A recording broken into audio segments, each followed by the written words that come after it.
And here we are, back again to the very next Umineko episode. I once again made my headphones too loud, because I always have to make them quieter for Umineko, because this game is too goddamn loud. And let's continue with the start of the discussion, and I assume everything leading up to the second Twilight, which will then, I assume, start the search for the Golden Land. The true enemy of holding a fort probably isn't the fear of unseen enemies. It's the fear of the enemy within, isn't it? Oh, I'm that loud? It's going yellow. Oh, that's weird. Strange. Test. Yeah, well, it works. It's whether you can keep it going over a long period of time. Yeah, okay, fair. Oh. Have we seen Maria in this style before? She looks so different. Like in the other one, she has this typical anime bubble hats that kids have. You know, it's like a ginormous hat. And in this one, she actually looks like a normal child. Like, she's still very cute and all, but she's less baby and more child. Maria had gotten bored and started making a ruckus because she wanted to watch TV. Since there was no TV in the lobby, she decided to return to the cousin's room upstairs. The adults probably didn't want to leave Maria all on her own, among other reasons. They told all the children to go to the cousin's room upstairs. George, his heart wounded by the loss of his fiancée, had no willpower to resist that and led the cousins upstairs. At first, Nanjo had been reading a book in the lobby, but when he noticed that the relatives looked like they wanted to talk about something shady, he said, "It seems I'm in the way," and returned to his room upstairs. Yeah. 腹減ったな。ぼんやりしてると、それ以上に眠気が来るぜ。True, we are all still sleep deprived. 無理もないわよ。私たちは夕べ寝てないんだから。きっちり24時間をここで籠城することになるだろう。Yep. 無理をせず交代で仮眠する方が賢明かもしれんね。Good idea. そうですね。私と主人がここにおりますので、辛い方は無理せずお休みになってください。相手はそれを期待してるかもしれないわよ。この人数では崩せなくても、いくらか減ったらその隙をついてくるつもりかも。I mean, if they can kill 6 people, they can somehow manage to kill all of these people. Like, they could go in right now and murder Nanjo and then the kids. Like, Maria isn't really there, and 3 people, they can probably handle that if they can handle the servants. And then there's only you 8 left. No, 7. Rosa is, well, sorry, Rosa. ここには7人いるわ。Yes. 2人ずつ交代で3時間くらい休むとか。Sounds reasonable. 明日の朝は遠いわよ。今はまだ体力があるからいいけど、今夜は辛そうね。せやな。眠いもんはおるか。And then Rudolph just said to you. 無理せんと休んでや。Ryoshi looked around at everyone to see who wanted to sleep first, but no one volunteered. Everyone was just as tired, but no one was bold enough to be able to sleep now. Their fear of the unknown culprit was just as strong as their sleepiness. Nope. まあみんな無理はせんでな。眠くなったらその時に考えるわ。確かに眠いけど、今はそういう気分じゃないの。Yeah. I mean, in that case, Hideyoshi and someone else can just go to sleep, I guess. Ava spoke sharply and then read once more the second letter from Beatrice, which had been found in the boiler room. Beatrice had sent them 2 letters and had repeatedly told them to solve the riddle of the epitaph. And she had even provoked them by saying she would give up the inheritance, both assets and headship, if it could be solved. Ava took out a notebook and opened it to a page with the epitaph copied onto it. 例の碑文ですか？ええ。犯人の言いなりになるのは尺だけど、どうせ時間は腐るほどあるわ。Yeah, I mean, why not go for it? 退屈しのぎにはちょうどいいと思って。悪くない時間潰しだ。兄弟で仲良く挑戦してみようじゃないか。Sure. 借りてもいいかしら。もう少し大きく書き直すわ。夏日さん、もう少し大きな紙はないですか？使用人室に紙くらいあるでしょう。取ってきます。Natsuki immediately brought a B4 blank sheet of paper from the servant room. B4? What's B4? I know all the A1, A2, A3, A4 stuff, but B4? No idea. Curry borrowed Ava's notebook, wrote out the epitaph on the paper, and laid it out on the table. Straight away, everyone peered down at it. A fence of people naturally formed. 話には聞いとったが、こら難儀な謎やな。Yeah, especially the part about the killing. Like, how do you interpret this other than murdering people? 何を言っとるのかさっぱりや。私も一時頑張って挑戦したんだけれど、同じくさっぱりだったわ。分かってたらのこのこと金策には来ねえさ。何しろ10トンの黄金だからな。Supposedly. 真面目に読むのは初めてなんだけど、大雑把に言って3部分に分かれてるのかしら。Yeah. The intro, 昨夜から思っているが、 Twilights, and the stuff キリエさんはだいぶ頭が切れるようだ。ひょっとすると私らでは解けなかった謎をいとも簡単に解いてしまうかもしれんね。Yeah. ああ、 And this might be the motive why Rudolph and her will die first. Because they might キ actually リエ be は鋭い stupid. ぜ。変な先入観を与えない方が面白い捉え方をできるかもしれないな。そうね。キリエさん、率直にこの碑文を読んだ感想を聞かせてくれないかしら。多分皆さんのお役には立てないと思うわ。みんな買いかぶりすぎよ。いやいや、思いつきや適当でいいんだ。お前の話を聞かせてくれ。俺が悩んだ時はいつだってお前のヒントが助けてくれたんだからな。あら、役に立ってたのね。今更だけど嬉しいわ。よせやい。いつも感謝してるぜ。He's a lot like Battler. 仲がいいのね。羨ましいわ。ぜひ私たちにもヒントを授けてほしいわ。Look how sly her voice has become once more. いいのよ。どうせ時間つぶしなんだからリラックスして。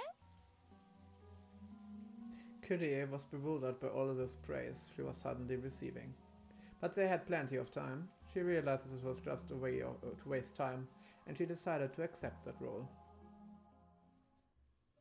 きっと見当違いなことを言っちゃうと思うけど。じゃあ、私の考えで進めてみるわね。Sorry. うん。最初に言った大雑把に言って3部分に分かれるとは。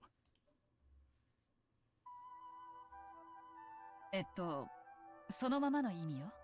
Well, there's this part, right? The first one, then the whole Twilight section, and then the ending.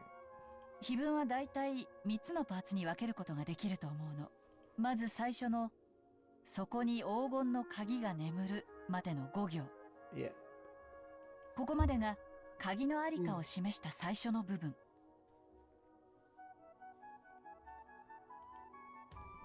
そして第10の番までの11行が黄金鏡そのものの場所を示した部分。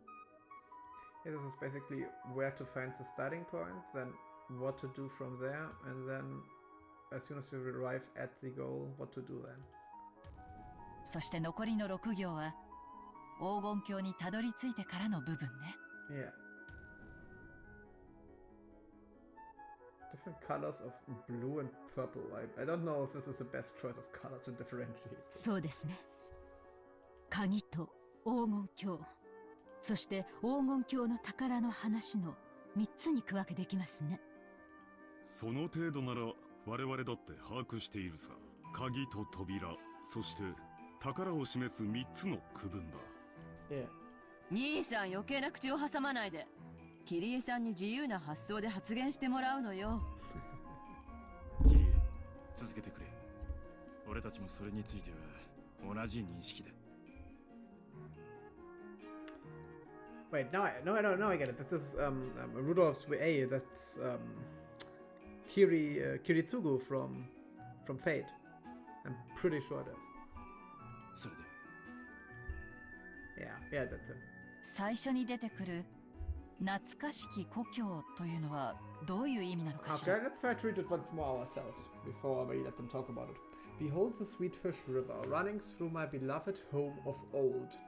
If we talk about Beatrice, then that would be the house that we saw earlier, where she lived, in Kinzo's cage, so to speak. You who seek the Golden Land, follow its path downstream in search of the key.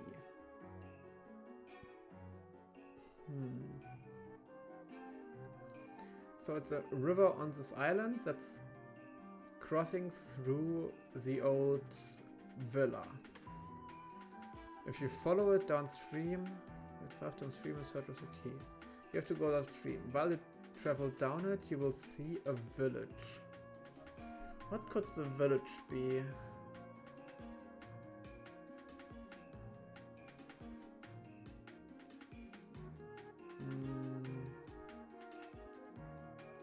A village is like an assembly of people. So maybe it isn't literally an assembly of humans, but of something else. Like maybe the cliffs could be seen as a village. Like if there's multiple cliffs. I don't know if you know the Merry Man or something like that. It's an old short story from the same guy who wrote Dr. Jekyll and Mr. Hyde. And it's pretty much a lot of rocks inside the ocean that seem like they are dancing and singing as the storm is going on. So maybe this is something similar. So you're supposed to follow the river until you come towards the ocean, where you then see all these stone pillars inside it. Look for the shore, the to speak of. Yeah, like maybe it's actually like in the village to speak of. Like maybe there's two ginormous rocks that encircle a certain part of the beach, and there the key to the Golden Land sleeps. So, well, yeah, there you would find it. So, if you think back of the backstory, maybe that's where Beatrice actually died, and she has something on her, or on her dead body, that will help us. But it can't be. Wait. All of that can't be, because the epitaph existed before the backstory, right? So it has to be something before that.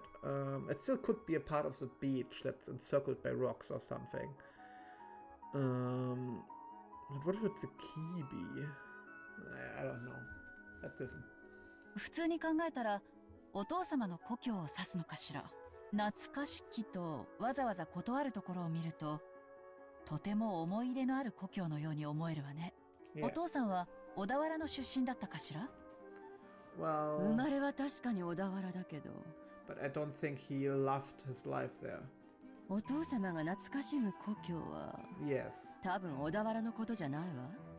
それについては多分兄弟たちは全員同じ場所で認識してるわね。そうね、多分小田原じゃないわね。聞いた話ではとても楽しい少年時代だったそうよ。親父の人生で最大の不幸は多分後宮家の当主にさせられたことだろうよ。おそらくな。親父殿は後宮家の当主になど本当はなりたくなかったのだ。それはどこなのかしら。そしてそこに鮎の泳ぐ川は？当時はあったんじゃないかしら。今はだいぶ開発が進んだでしょうから、鮎はいなくなってるかもしれない。お父様が少年時代の当時に鮎がいたと言われると、川も一本ではないだろう。地理的な意味では我々もそれぞれにかなり調べたつもりだ。エヴァに至っては現地まで直接調べに行ったんじゃないかね。あくまでも旅行としてよ。You certainly know a lot, Kraus. でも街並みは当時と完全に変わってる。何しろ戦争を挟んでるのよ。Yeah. お父様がどこに住んでいたのかさえ正確な場所の把握は不可能よ。多分お父様が自ら現地へ足を運んでも今となってはどこに住んでいたか特定できないでしょうね。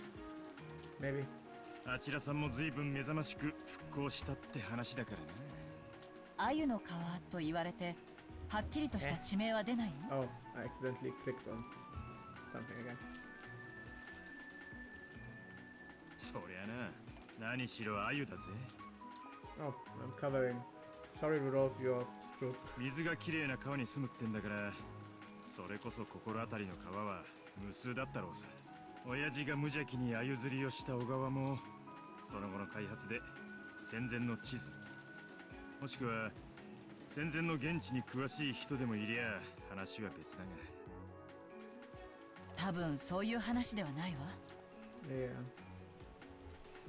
どういうことだね。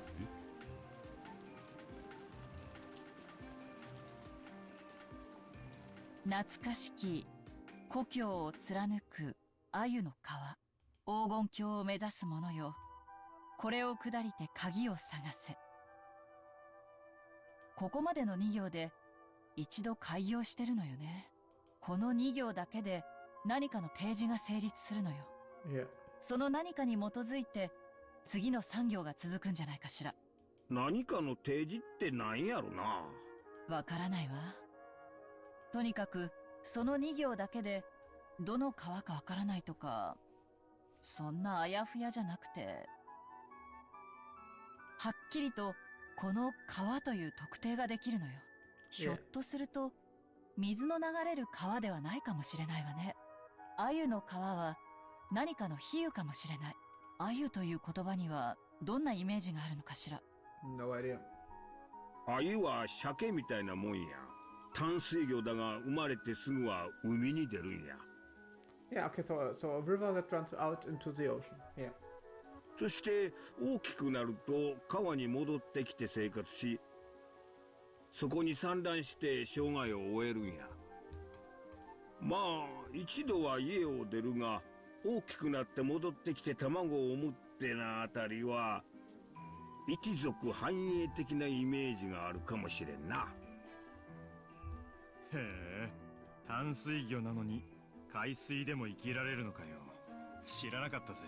川魚だから海には出られないと思ってたぜ。鮎は香りが良いことから香魚とも呼ばれるとか。私は食べたことがありませんが、塩焼きにするととても美味しいそうですよ。 Very helpful, Natsuhi. なんや夏日さん、鮎の塩焼き食ったことあらへんのか。うまいで。今度ごちそうしたるわ。庶民の料理だ。君の口にはふさわしくない。これは私の妄想なんだけど、実は私鮎の皮のイメージから家系図を疑ったことがあるの。 A fairy 鮎は tree. 一度海へ出るけど、また生まれた川に帰ってきて産卵するんでしょ。まるで私のことみたいだなって思って。 Aw. そうね。今だから白状するけど、私もあなたとマリアちゃんのことを指してるんじゃないかって疑ったことがあるわ。なるほど。川を下ればやがて里あり。家系図を下ってくと見つかる里はマリアの名に含まれる里の字だけだ。 Ah, okay, so that's what I mean. Maria has a sign for village in it, but once again, this epitaph is way older than Maria, so that makes no sense. でしょ。でもみんなも知っての通り、お父様はマリアのことを毛嫌いしてて、 And because she's better at magic than him. ほとんど言葉を交わしたこともない。それにお父様はかつてマリアに全然違う名前をつけるように言っていたの。それを私が勝手にマリアにした。 What did he want you to name her? お父様はそれをとても怒っていたわ。その経緯を考えると、財産や家督を引き継ごうという大切な碑文にマリアの名を引用するとはとても思えなくて。マリアちゃんに碑文を読ませたことは？ええ、もちろんあるわ。でもさっぱりみたいだった。魔女の復活の儀式みたいな相変わらずのオカルト話ばかりでさっぱりだったわ。Yeah, it kind of is. 親父殿とマリアの接点。確かに両者にオカルト趣味はあるが、全く交流はなかった。私もマリアのことを指しているとは思えんね。Nah. 懐かしきとわざわざ冒頭につけているのが私は気になるわ。Yeah. さっきみんなが言っていたように、お父さんにとって後ろ宮家の当主となることが不本意だったとしたなら、それを懐かしんだりするかしら。Exactly. それは後ろ宮本家を指す小田原ではないと思うの。私にはこの懐かしきという冒頭の一語が It's probably the お most, 父様にとってとても大切な思い出深い場所を示しているに違いないと信じているんだけれど。 it's probably the most important part of this first thing. まあいいさ。当時の地図もさっぱりだから特定は困難だが、とにかく親父の少年時代の故郷に鮎が泳げる川は何本かあったろうさ。水の流れる川ならね。それから続けてよ、桐江さん。川を下ればやがて里ありからの産業はちょっとよくわからないわ。These are a bit weird. これは多分鮎の川の2行に連結してる。鮎の川の正体がわかれば多分自然と意味がつながるものなのよ。 Exactly. それがわからない限りこの産業を先に解こうとしても無駄でしょうね。鮎の川の正体がわからねえとお手上げか。 I don't know what's going on right now. I'm kind of tired for some reason. しかも文字通り河川を指した保証もねえときた。 Correct. たく鮎ってのは何なんだ。親父の好物かそれとも何か特別な意味があるのか。 I think it's about the part about going to the ocean, but it's just a river that ends in the ocean. 深読みしても仕方ねえのか。ミクロとマクロの2つの視点を持たないと視野が狭まるわね。深く考えすぎないで。魚が泳いでいる川、下るもの、登るもの、そのくらいの抽象的なイメージにしておいた方が発想が柔軟になっていいかもしれないわ。そして鮎の川の答えが続く産業を経て黄金鏡の鍵にたどり着く。こうして考えると3つの区分というのは間違いかしら。正確には4つの区分ね。鮎の川を下り黄金鏡の鍵を見つけ黄金鏡へ旅立つ。そして黄金鏡の宝。 Yeah, kinda. 実に面白い。 But the third part is the most せっかく confusing. だ。続けて碑文の最も中心的な部分である黄金鏡にたどり着く第10の番までの見解を聞かせてくれんかね。この碑文の中で最も象徴的で、そして物騒な部分ね。生贄なんて単語が連発するからついついお父様のオカルト儀式と関係があるんじゃないかと思ってしまうけど、桐江さんならどう見るかしら。 There needs to be some kind of double meaning here. You who laid hand upon the key must journey as follows to the Golden Land. Okay, so you arrive at the beach and you somehow find the key, whatever it is, whether it is an actual key or maybe some sort of compass or map or some other indicator. On the first twilight, sacrifice the 6 chosen by the key. Well, it never says sacrifice the 6 humans chosen by the key, right?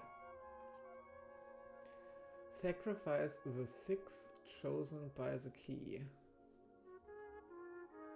How would it choose something? Maybe it points towards it? I don't know. On the second twilight, those who remain shall tear apart the 2 who are close. Those who remain shall tear apart those who are close. So, if we assume that it points towards something physical but not human, then it means the first 6 that are pointed by the key need to be somewhat destroyed, maybe, to activate something, and then the other ones tear apart the 2 who are close. Like, if there's a pair of... let's make it really simple. Like in games when you have like statues that are standing around, and that would mean that we need to destroy 6 statues, and 2 statues who are very close to each other need to be pulled apart, like pulled to different sides. On the third twilight, those who remain shall praise my noble name. Then maybe there's a figure of someone praising that needs to be pushed towards a picture of her or something. On the fourth twilight, gouge the head and kill. But what does gouge even mean in its entirety? Gouge. Okay.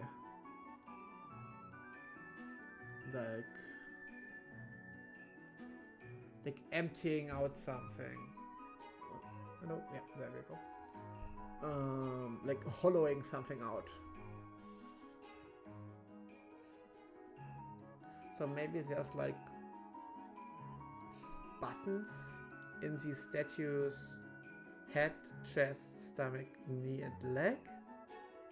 On the ninth twilight, the witch revives and none shall be left alive. Okay, so at that point, maybe this portrait opens up or something and we have to destroy the rest of the statues? The 10th twilight, the journey ends and you show it, okay, then you go through it and you are at the goal. Maybe something like that. I think it would be easier to actually understand something about it if you had followed the previous steps and are at the location, or you even know what the key is. Kyrie recrossed her arms several times, peering into the paper with the epitaph copied onto it as though she was looking through it. これはとても難しいわね。鍵を手にせし者はから始まるということは多分鍵を理解していないと話が進まない。Yes. お手上げではあるけれど一応挑戦してみるわね。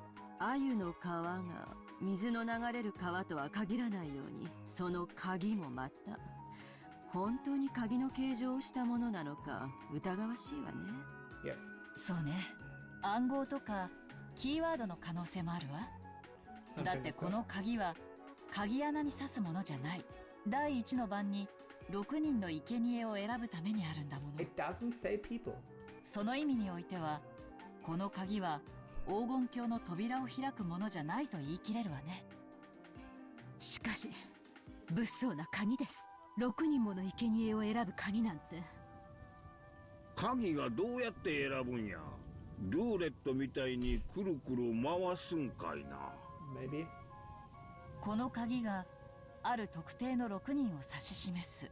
Yes. いいえ、ある特定の6つを指し示すというべきね。Correct, not people. もしこれが文字通りに生贄を捧げろという意味でないならば、例えばアナグラムかもしれないわ。アナグラム？文字遊びのことかね？ Yes. ええ、さっきローザさんが家系図の話でマリアちゃんの名前に里が含まれてという話をしていた時からずっと考えてるの。例えばルドルフさんは懐かしき故郷という単語からずっと地形的座標的なものを想定しているようだけど、そうじゃないかもしれない。これはある種の謎々、あるいは文字遊びかもしれないって。ごめんなさい。文字遊びとは何ですか？カモメカモメカチンカチンみたいなやつさ。Okay, I think that one makes more sense in Japanese, does it? カを抜いたらな。The E's and R's.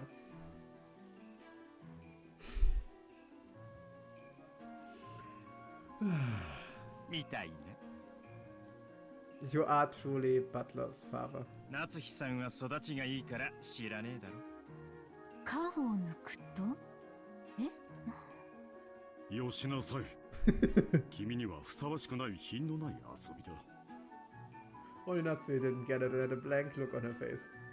It seemed that she had only guessed the answer had to be something undignified. Yes. After hearing Rudolph and Ava's sickers. 夏日姉さん、こういうことです。マリアの謎々ブックにあったんですけどね。タヌキの手紙っていうのがあるんです。タの文字がいっぱい混じった暗号みたいな手紙があるんだけど、タの文字を抜くとそこに正しい文章が浮かび上がるみたいな、Ah. そんな遊びがあるんですよ。なるほど。Natsui finally realized the answer to the undignified riddle Rudolph had posed, and her face grew red as she hung her head in embarrassment. その抜くというのが案外殺すというのに転じるかもね。Possibly. In honesty, Rudolph should be ashamed of that riddle, not her. It wasn't even funny, it was just so stupid. ええ、私もそれを思ったところなの。黄金鏡の鍵とはひょっとすると6文字の単語かもしれない。つまりタヌキの手紙の「タ」が6文字あるっちゅうわけか。Yeah, those who remain, those who are closest, push them apart, like take them into two words. これはややこしいこっちゃな。 Then the whole those who remain part makes a lot more sense than if it's 文 something 字遊び else. か。日本では子供の遊びという印象が強いが、特に英語圏では知識人のこじゃれたユーモアでもあるらしい。親父殿が関心を示すことは十分に考えられるね。Especially the British had fun with weird games. ただここで急にわからなくなるの。ここまでの流れは謎に満ちていながらも非常に順番的だった。鮎の皮、それを下れ、そして鍵を見つけろと非常に順番的。そしてその結果6文字の鍵を手に入れたと仮定するんだけど、そうすると何から6文字を殺すのかわからなくなるの。そういやそうだな。6文字を何から引くんだ。その提示がないな。第2の番に残されし者はとある。ということは少なくともその何かは有限の文字数なのよ。Yes. そこから6文字を抜いて残った文字で話を進めろと読み解けるわ。なのに最初に提示があるべき何かがわからないの。やっぱり文字遊びという過程が間違っているのかしら。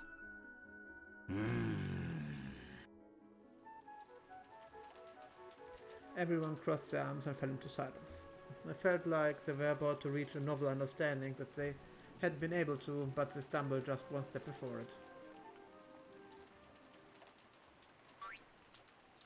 At that time, Hideyoshi's stomach rumbled heartily. His stomach rumbled like a bouncing ball. The silence up until then was broken by laughter. すまんすまん。珍しく普段使わん頭を回したもんですっかり空腹になってしもた。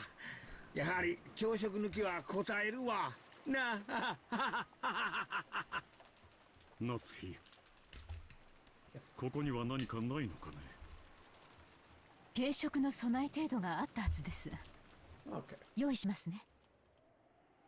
俺も腹ペコだ。 Not as fun without Goda, but 上 yes. のガキどもも腹ペコだろうよ。しかし18人分もそして3食もここに備蓄があるのかは。そうやな。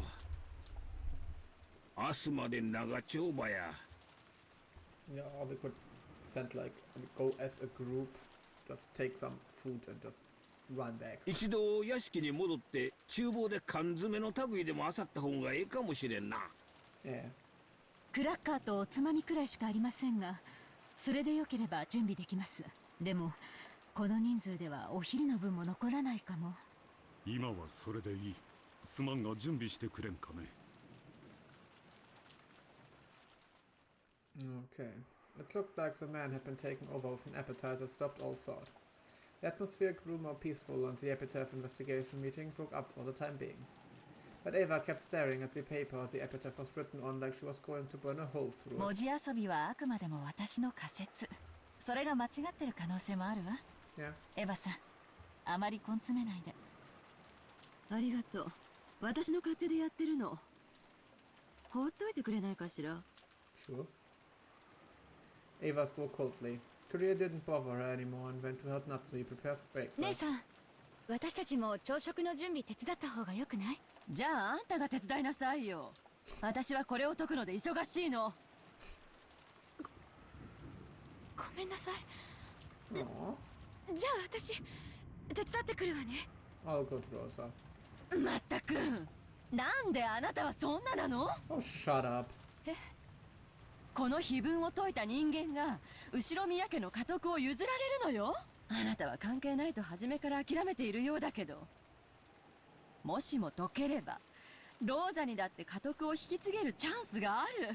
Yeah, but since she believes that she's inferior to all of you, how would she be able to solve it if none of you can? あの兄さんから全てを奪うチャンスなのよ。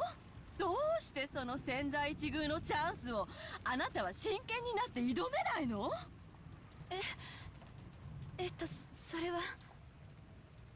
Rosa hung her head, troubled over how she could answer. She regretted for the first time in a while carelessly speaking to her sister when she was in a bad mood. あんたも何か気づいたことがあるんなら言いなさいよ。私やキリエさんは真剣に推理してたのに、あんたは相槌ばかりだったじゃない。ほら、何か気づいた点はないの？ほら。これ不思議よね。不思議？何が？黄金鏡っていう単語よ。何度も出てくるわよね、黄金鏡って単語。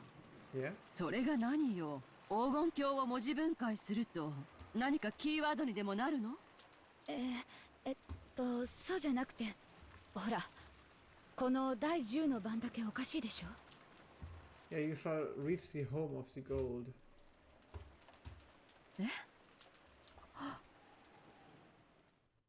みんな黄金鏡なのに、なぜかここだけ黄金の里なの。So it has one extra symbol.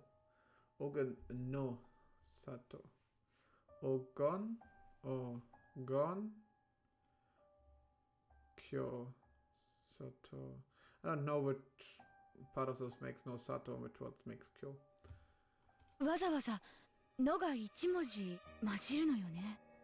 どうしてここだけ言い方が違うのか漠然と気になってて。別に意味なんてないわよね。お父様のことだもの。ちょっとした言葉のあやでたまたま言い方を変えただけかもしれないしね。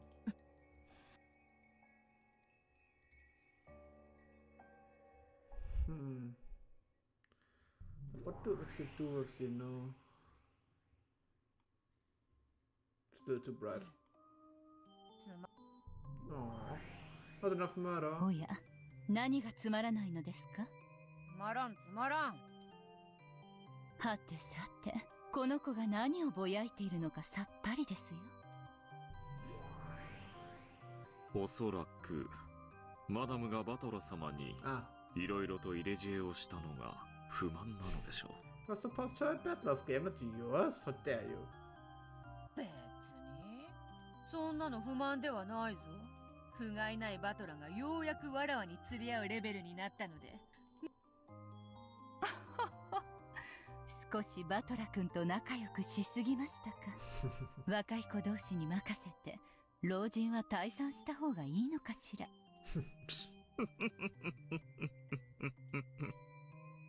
When Virgilia and her novice snickered and cackled, Beatrice's irritation meter finally reached its limit. 揃いも揃ってわらは笑い物にしよって。ロノウェ、しばし姿を消せ。消えろ消えろ。かしこまりました。それではしばしのお暇をいただきます。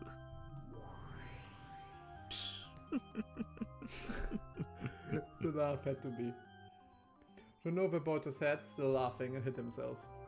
After that, all that remained was the figure of Beatrice, who was grumpy and irritated, and Virgilia, who was coolly enjoying her tea.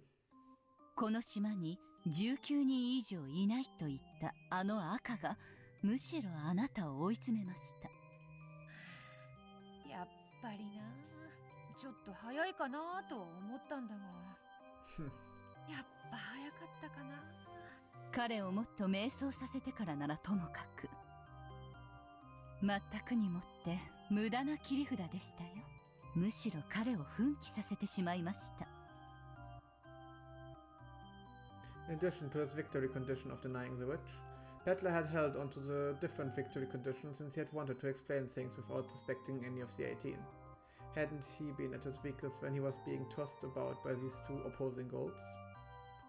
However, Beatrice had used the red carelessly and had proclaimed that there were no more than 18 people.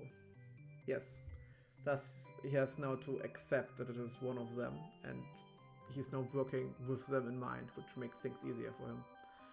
Because of that, Butler had been forced to suspect one of the 18, and he had finally begun to build up the readiness that he needed to accept that. Butler was stubborn, but because of that, when he was stuck where he was fragile, fissures would crack him all over like breaking china. That itself should have been his greatest weak point. 前回圧勝だったんでちょいと油断が過ぎたかな。ええ、油断が過ぎましたね。前回はバトラ君にとって難易度の高いゲームでしたが、どうやら今回はあなたにとって難易度の高いゲームになりそうですよ。Yep. 割れた壺は決して元に戻ることはない。未練がましくかけらを拾うより他の手を考えた方が建設的というもの。しかしすっかり知恵をつけたバトラにどう仕掛ければよいというのか。炉の上のクッキーよりあなたが困っている顔の方がお茶菓子にぴったりですよ。It's kind of fun seeing her suffer. バトラもお師匠様もどの上までもわらわを茶化扱いだ。わらわは決して甘くはないというのに。Aww, so our princess wants to be sour instead of sweet. With a shameful childlike face that she would never have shown in front of Butler, Beatrice rolled her head around on top of the table. お師匠様、せめてヒントを。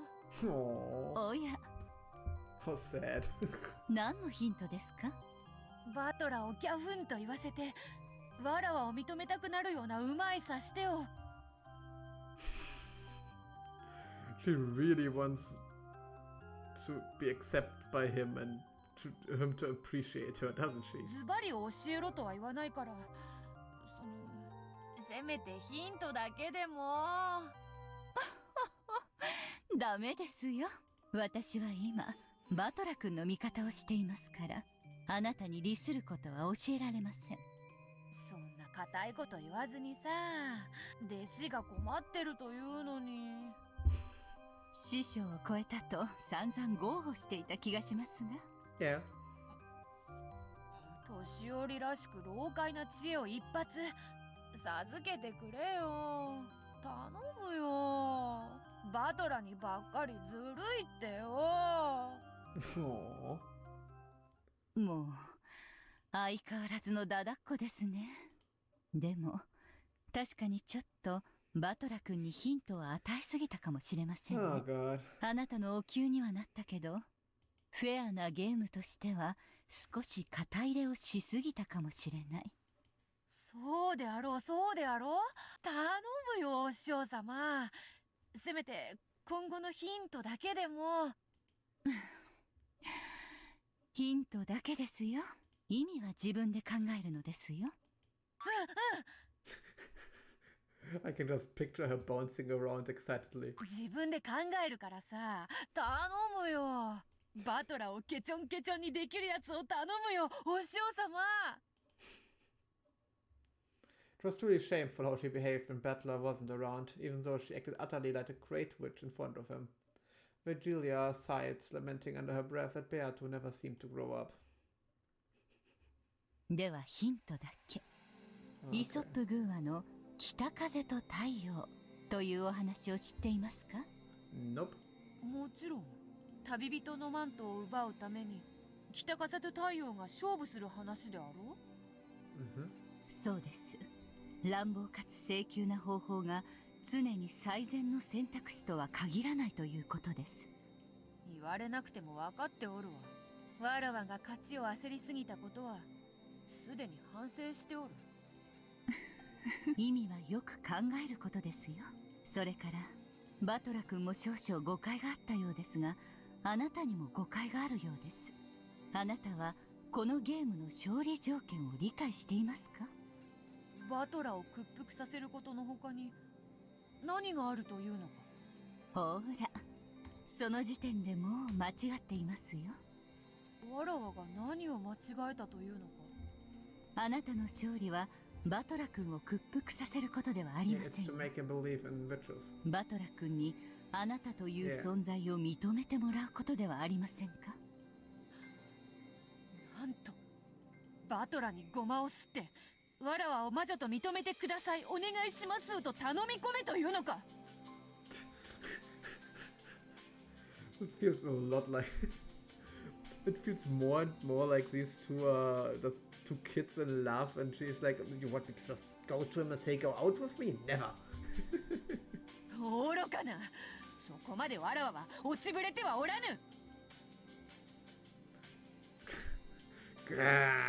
Bear to growl like a dog in a bad mood.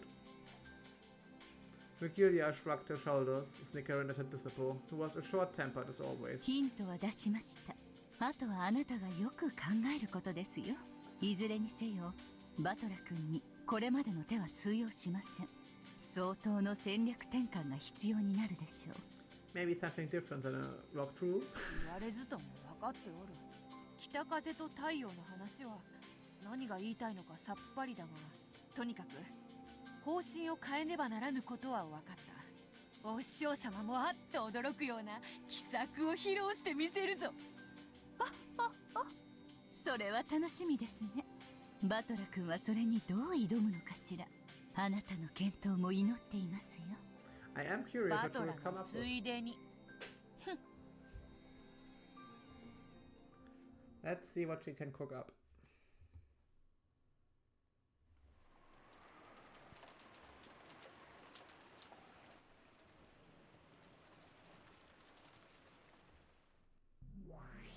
もう投げ出して降参？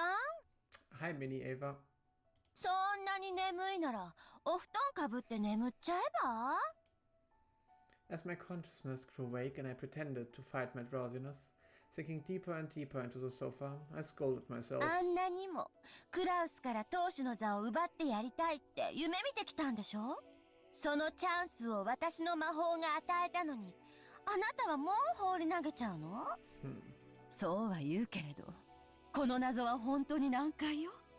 I gave you the chance of my magic. So he's pretty much saying, I started this game? Like this? 知恵の輪の方がまだマシだわ。解けるってことが絶対に約束されているもの。でもこの碑文の謎は、それすらも約束されているかわからない。私は挑むだけ無駄な勝負を挑んでるのかもしれない。It is solvable, I assume. Still hazy, I looked at the notebook which I had been holding the whole time. It was open to the page with the epitaph, which I had stared at, almost burnt a hole through. On so many hundreds of nights I had lost count. That is truly a door.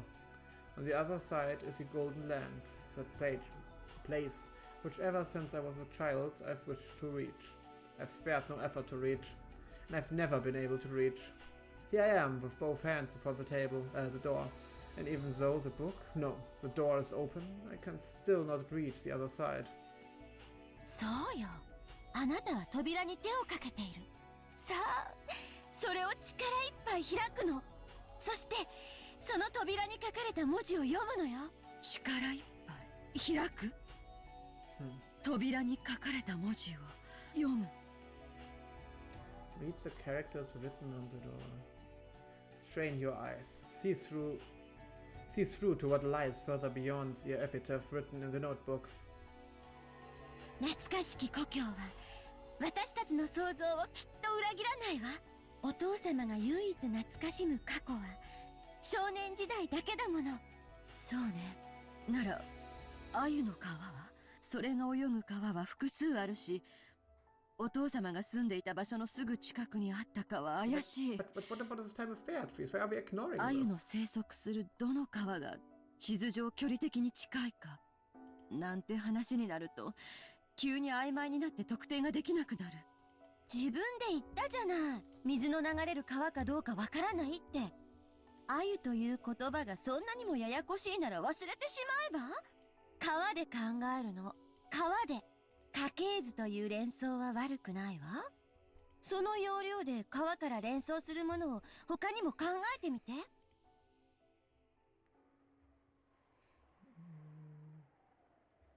川じゃなくて？ Well, in terms of a family, like descendants? 川じゃなかったら鮎は泳げないのに。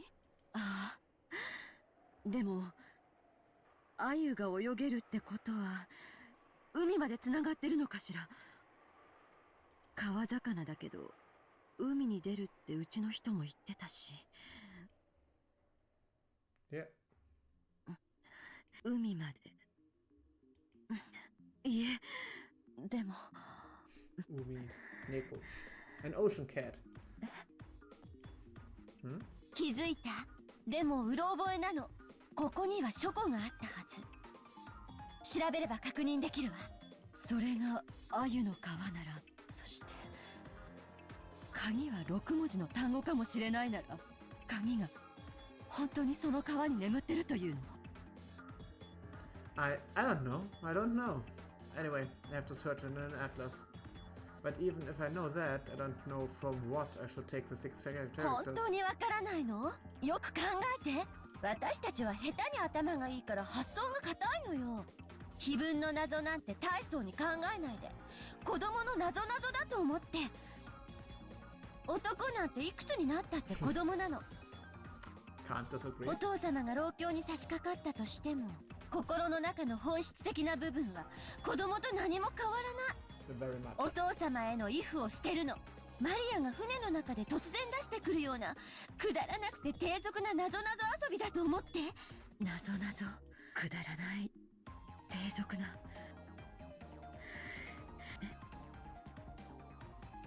あれは確かなんだっけ。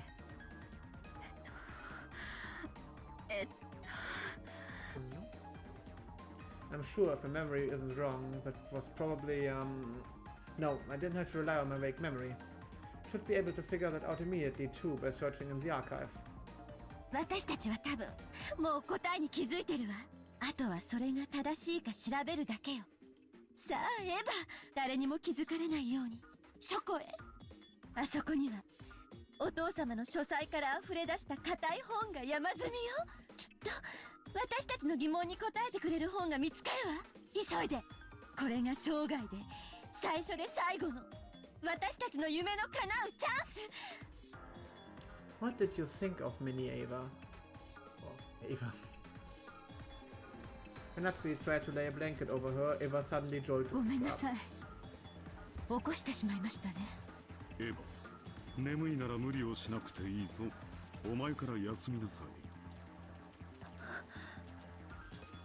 ありがとう。ちょっとお化粧室に行って顔を洗ってくるわね。無理をせんと休んだ方がいいで。また体に触るで。本当に大丈夫だってば。すぐ戻るわね。 She's completely absorbed by it.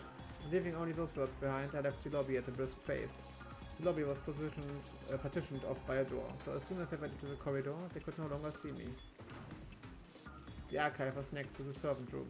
Father always owned a vast book collection, but after he started to become engrossed with his occult hobby, his library of those kinds of books grew even larger, so that the normal books suitable for a normal study had been forced out as the study overflowed.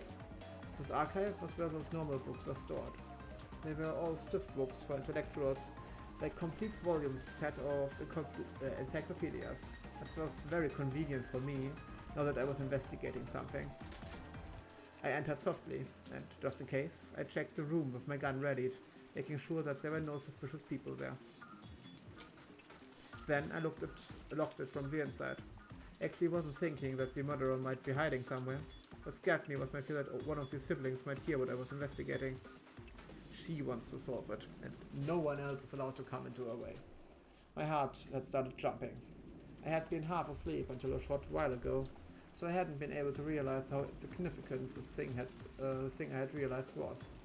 But as I started to become aware, my heart started feeling like it was about to explode. これ他の兄弟たちは誰も気づいてないのかしら。 I don't have the slightest idea what you're talking about. クラウスとルドルフは気づかないと思うわ。 Curie might realize. でもキリエはわからない。あいつおかしな勘が鋭いわ。 Yeah. あとはローザもわからない。 Yeah, Rosa is a weird case. ローザも愚鈍よ。昔っから呆れるくらいにね。 She's probably the smartest after you. And Curie, like, she's probably in the top 3. そう？あなたに愚鈍と思い込ませて不必要な恨みを買わない程度には賢いと思ってる。あった。これになら載ってるかしら。I pulled the book out and flipped through the pages. これ、鮎の皮？なるほど。鮎の皮とはそういう意味なのね。What is it? もたもたしないでさらに調べて。分かってる。川を下ればやがて里あり。里って町や村って意味。人口密集地だもの。そんなのいくらでもあるわよ。Exactly. どうして思考を停止するの？嫌ならやめちゃえば？後ろ宮家の当主は桐江に譲っちゃえば？嫌よ。私が当主になるの。これがその最初で最後のチャンスなのよ。里って何？里ってどういう意味？この川を下ると里なんてあるの？その里にて二人が口にし岸を探れ。岸を？ Kishi. 分かってる？ No, I think I'm not Japanese enough to understand this, but maybe I'm just completely off. 分かってる。 All those pieces that I had been able to understand at all were right before my eyes, starting to snap into place, all by themselves. I couldn't even remember to close my open mouth. My throat grew completely dry. Is it really alright for this to be the answer? Really? Really? でもこれは全然6文字じゃないわ。これが答えに間違いないって断言できるけど、これは全然6文字に満たない。また思考停止？ならそれを6文字で読める方法を考えなさい。 Or like use a different spelling of the word. Like I don't know the Japanese words for all of them, but similarly to with the Golden Land, that's the House of Gold. It's quite different, right? Because it has a different meaning, but you can spell Japanese words in a different way to make them long or short and whatever. They're combining different kanji, hiragana, something like that. All of these things. Also, she really has like this, like, I'm not sure, but I don't think this is a separate being inside her, but rather her constant storm of conscience criticizing and pushing her forwards. Like she's never good enough, she always needs to be better, and this is her way of keeping control over herself by creating this second image of herself that's like, okay, how do I describe it? Like, I know this kind of myself because I sometimes also feel that way or think that way. Like, I am a person doing something and I have this second being inside myself that is controlling and criticizing everything that my main self is doing in order to see if what I am doing has any mistakes, in order to correct these mistakes and bring myself onto the right path. Like a self-control system. 思いつかないなら調べなさい。 And I think that it's quite important the system is her as a child, because that's still where she is stuck. She is saying that men are pretty much just children still playing stupid games, having fun with riddles, but she herself is still a child. She hasn't grown up at all, because she's still stuck in the past. きっと答えはある。それを疑ってはダメ。それが信じられないなら、とっとと泣き寝入りでもして、へそでもかんで死んじゃえば。7、2、4、5、6文字つけた。これが黄金鏡への鍵。それが黄黄金鏡へと、私たちの子供の頃からの夢へのその鍵を指す鍵穴はあそこしかない。生贄に捧げるのはきっとあれ。もうわかるよね。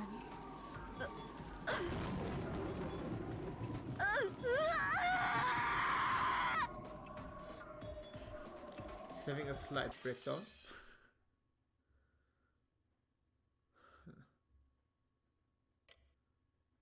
We're not having any signs here and there, so let's continue on. I feel like we didn't do much this time. こっち。 Yeah, it's only an hour. It's an hour. We have more time. こっちへ回れってことよね。 Okay, and we're also just following Ava now.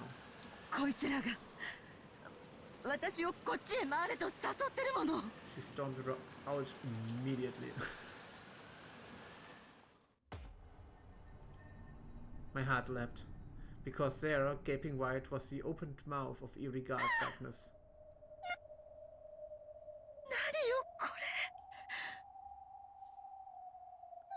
何なのよこれ。 What did you find?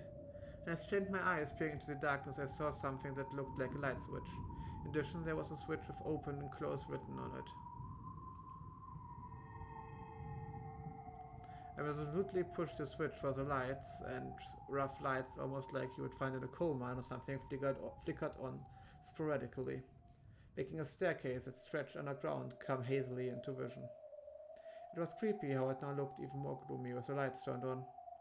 Other than the light switch, there was also a switch with open and close written on it. It could probably open and close it with this, but I was unlucky enough to find that the open part was broken. I might be closed up in this creepy underground for all eternity. So for the time being, I didn't touch the open-close switch.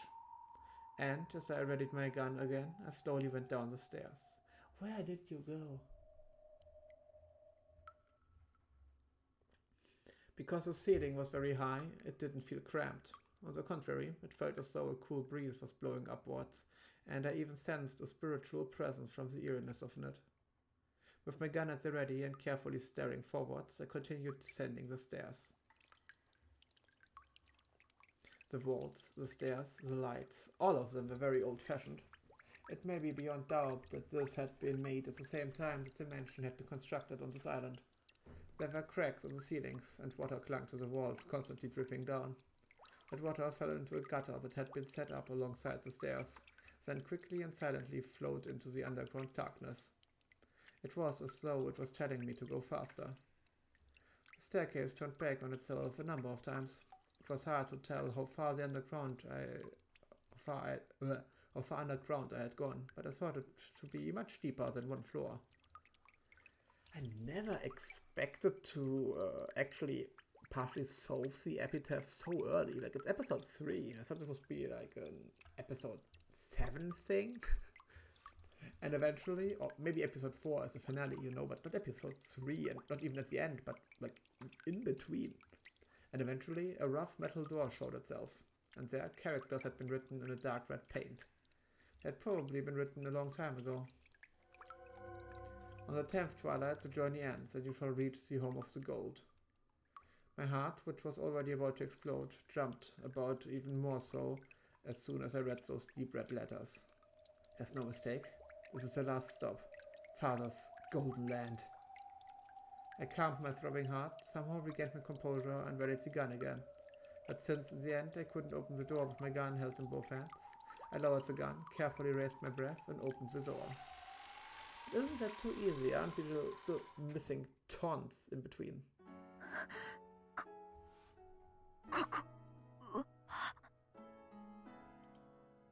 My first impression when I saw the room was to question whether it might have been connected to one of the rooms in the mansion. Yes, this place had exactly the same atmosphere about it as a forbidden VIP room on the 2nd floor.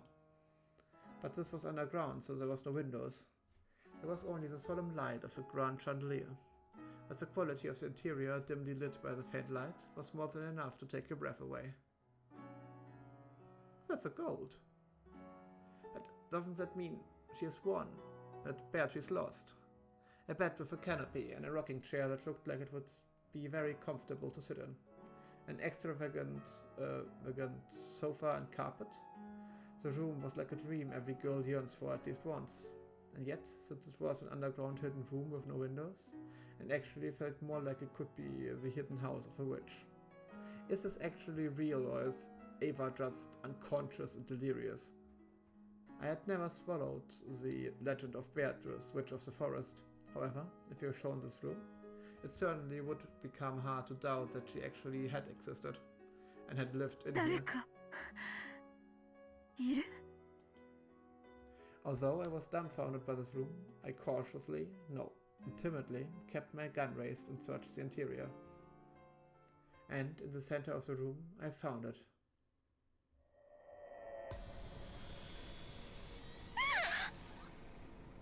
My gas came out strangely as though a bunny was being choked.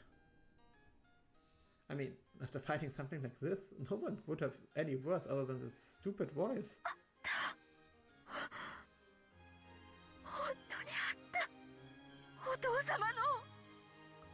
She's dreaming, right? This can't be real.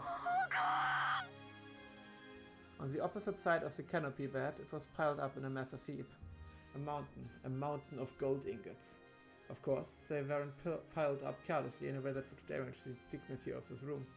A beautiful scarlet satin weave was laid on the mountain of gold, creating a beautiful three-colored mix between the red, the gold, and the black of the deep darkness. It was as though, when the witch stepped on this bed, the gold would be a respectful chamberlain waiting on her. Nobly, refined, gracefully, beautifully. It was piled there with an imposing yet ceremonious air. I tried to grab a single gold ingot and was surprised at its weight. It was probably around 10 kilograms. Just as one ingot would easily be worth 10 millions without a doubt. The Ushiromiya crest, the one-winged eagle, was slightly imprinted on it. It was hard to tell whether it had worn away or whether the impression had been made carelessly in the first place, but it was certainly the crest of the one-winged eagle. Just how many ingots are piled up here? Just by roughly multiplying both sides and multiplying that by the height, it must surely come to over several hundred. My mind already went blank. I can't calculate it properly. Even a conservative count would put it easily above $1 billion yen. そりゃそうよ。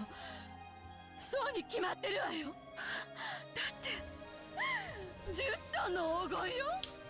時価にして200億円の黄金よ。見つけたわ。誰よりも早く私が見つけたわ。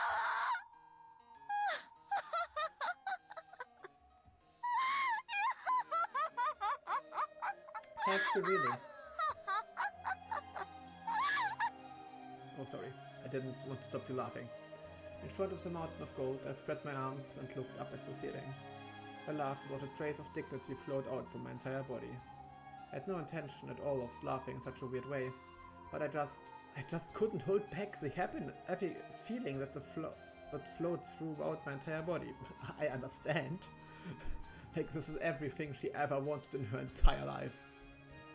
The older brother of mine probably wouldn't accept his loss just because I had found this gold, but from now on there would be no changing the fact that I had been the one to find the gold. To skew the headship of the family, I would still probably need some subtle tactics, but after everything I've gone through until now, that's a completely trivial problem. Even if I lose out on the inheritance of the Ushiromia family and everything, this 20 billion yen worth of gold is now mine and mine alone.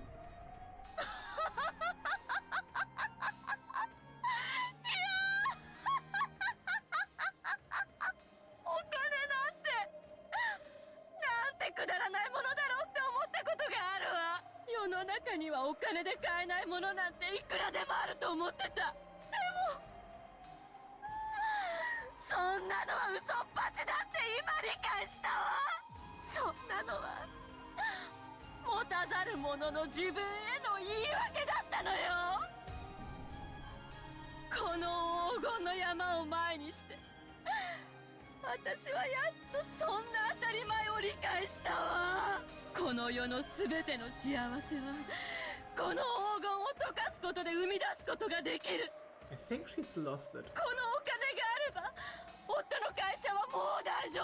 Yeah.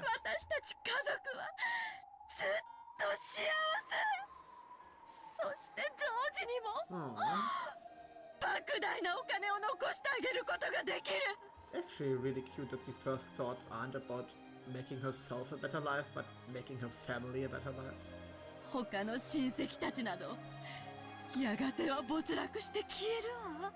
That isn't so nice. その時ジョージはこの黄金を使って失われた後ろ宮家の意向をまるでお父様がそうしたようにその時誰も異論を挟めないわ。 She's once again projecting onto George. Like, not she will revive the Ushiromiya family, her son will, the man will. ジョージこそが後ろ宮家の本当の跡継ぎなのよ。 It's also George, the man, her son.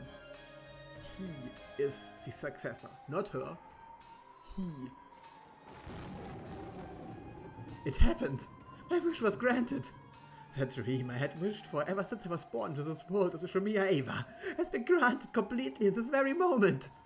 My husband and I will be happy for all eternity, and I can also give my only son, George, eternal happiness. There's no way I'll waste it on foolish pleasures. My older brother has chewed up the Ushiromiya family, but George and I will revive it. That means that we truly have succeeded the headship of the Ushiromiya family. 成し遂げたわ。やったわ。あなたジョージ。私は母さんはついに成し遂げたわよ。もうこれで誰にも脅かされない。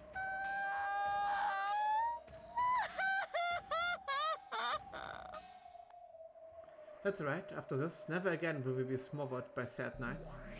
おめでとう、私。おめでとう、後ろ宮エヴァ。私たちの悲しい半生は今ここに全ての念願が叶って消化されたわ。あなたのおかげよ。あなたの魔法があったからこのチャンスに恵まれた。このチャンスがあったから私はここにたどり着くことができた。ありがとう。でも私の魔法は私たちが互いに信じ合わなくちゃ叶えることができなかった。 Once again, it's about belief. だから私の魔法の力だけじゃない。 It's the power of our belief. 私たちの勝利よ。 Yeah.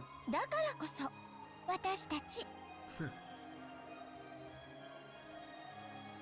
ありがとう。私ありがとう。後ろ宮エヴァ。今日までくじけなくてよかった。悲しみに溺れあがくことを忘れなくてよかった。いいえ、これは私の魔法。私たちの魔法。あなたの魔法は本物だったわ。森の魔女ベアトリーチェなんてすでに幻想。あなたこそが本当の魔法が使える本当の魔女。そうよ、あなたこそが今や黄金の魔女ベアトリーチェなのよ。 She believes herself to be the witch.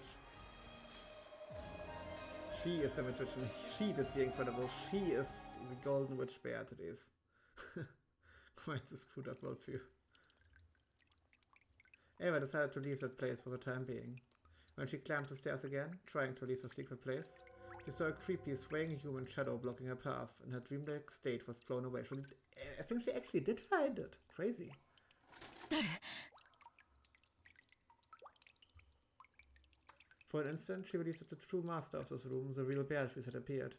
It seemed that the other person was also holding a gun. The two of them were pointing guns at each other, and eventually they realized who the other was. Rosa? Yeah. Figured. 姉さん、こんなところで何をしているの？お互い様よ。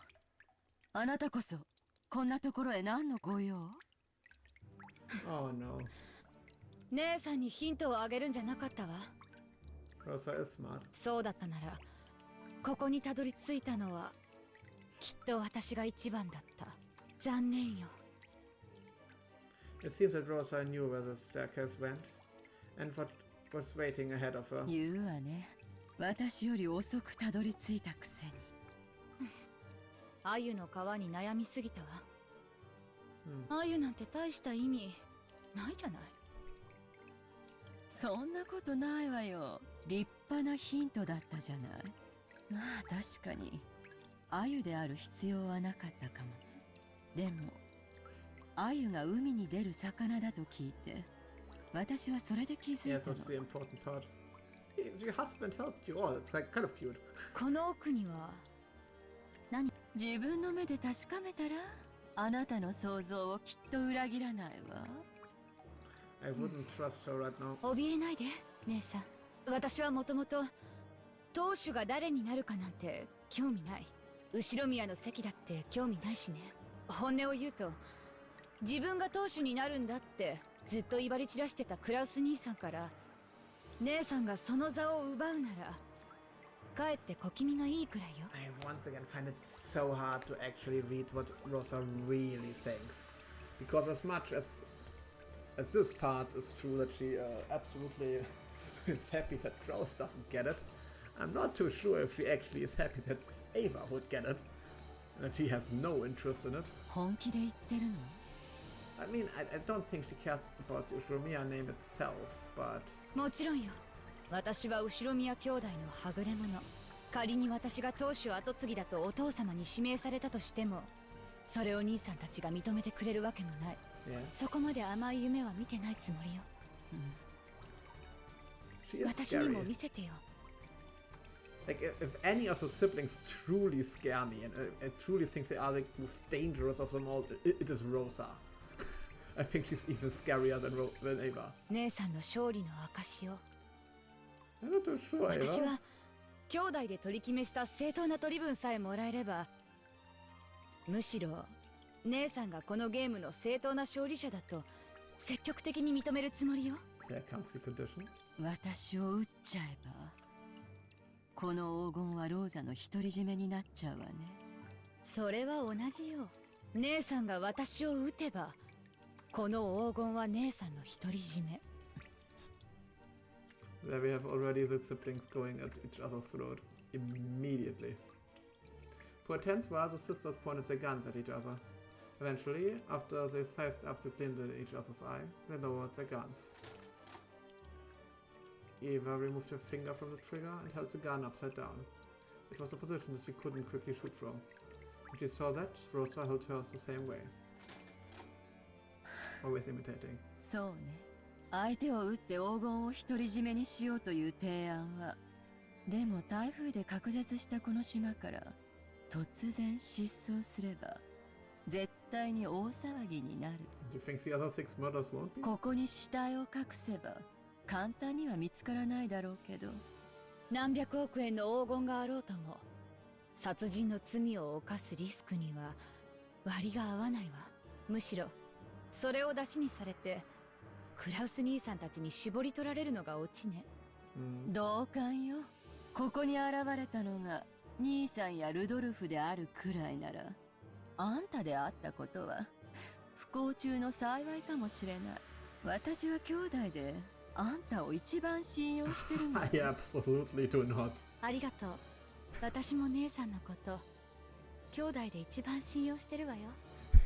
There's so much poison in these words.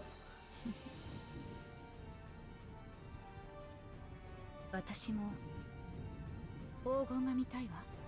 見る？見る？私ももう一度見たくなったわ。この目で見たにもかかわらず、まだ現実感が湧かないの。あなたと一緒に見て、確かに存在することをもう一度確かめないと、霧になって黄金が消えてしまいそうな気がするわ。Ava started descending the staircase once more. However, she didn't carelessly expose her back to Rosa. Likewise, even though at a glance it looked like Rosa had lowered her guard, she definitely didn't show any signs of carelessness.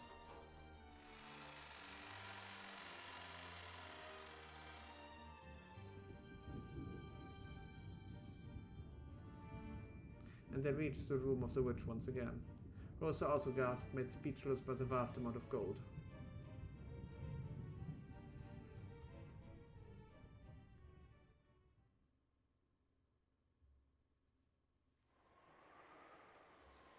Rosa and Ava walked absent-mindedly through the rose garden.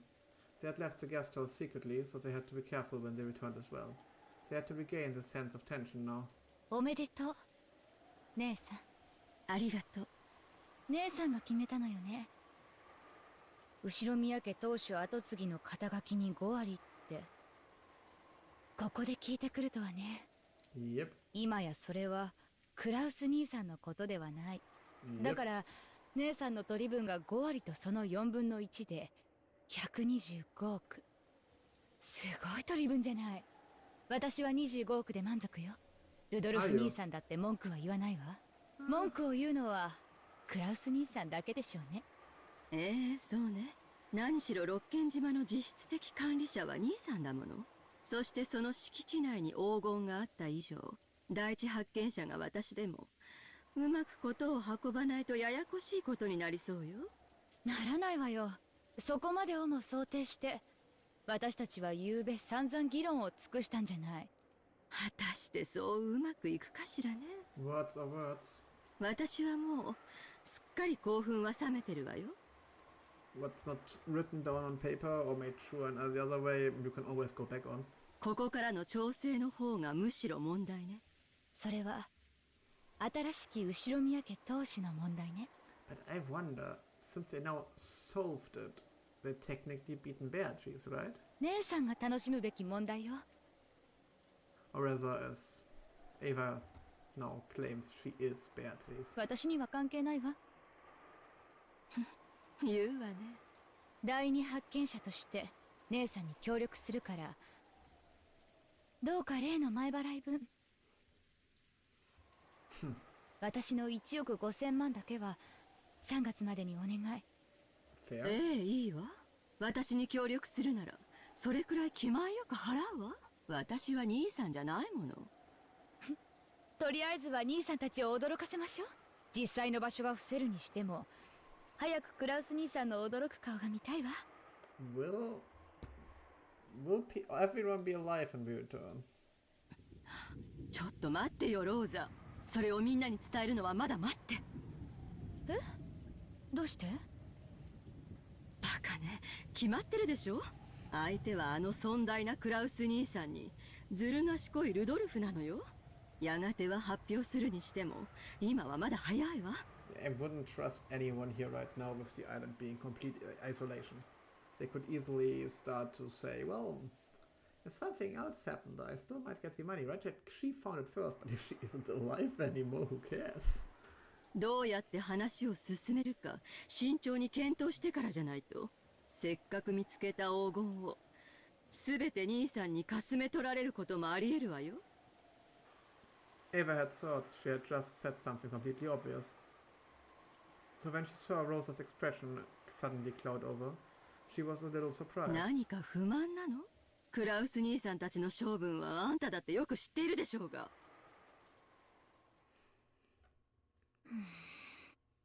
姉さん、それはルール違反よ。何の話よ。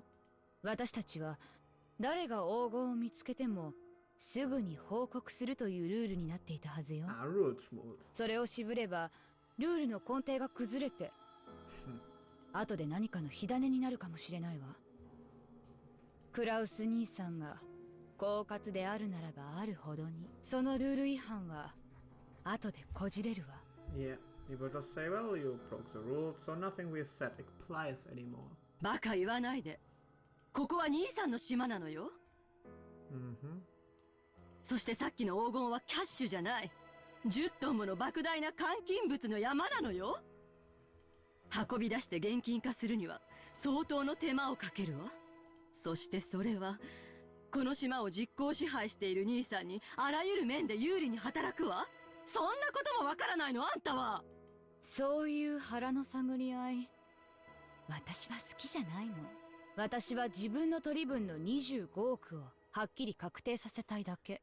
Fair, she doesn't believe that she will be the head anyway, so she can just not care which one does get it as long as she gets her portion. もちろん姉さんが私に現金25億を今あとは姉さんがどう交渉しようと勝手よ。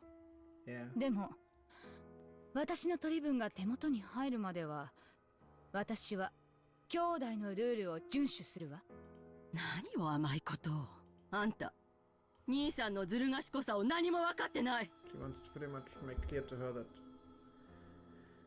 even if she gets Kraus into the position, he won't necessarily give her the money. It wasn't that Rosa didn't understand the craftiness of her older siblings. In that sense, Rosa more or less understood Ava's caution. But in her heart, she couldn't clear away her even greater suspicion that Ava wanted to keep all of the gold to herself. But she knew that Ava was at least as crafty as her other siblings, if not more. Because. Nicht but. In other words, by quickly informing the siblings of the gold's discovery, Rosa wanted to put a stop to any chance Ava had to keep the gold all to herself.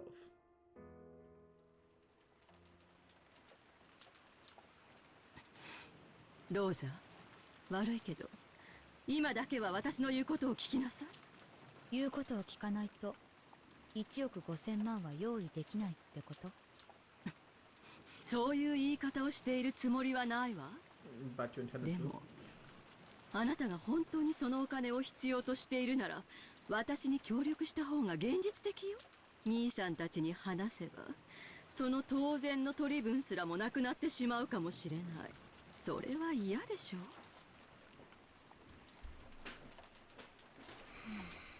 ょ。Uh-oh.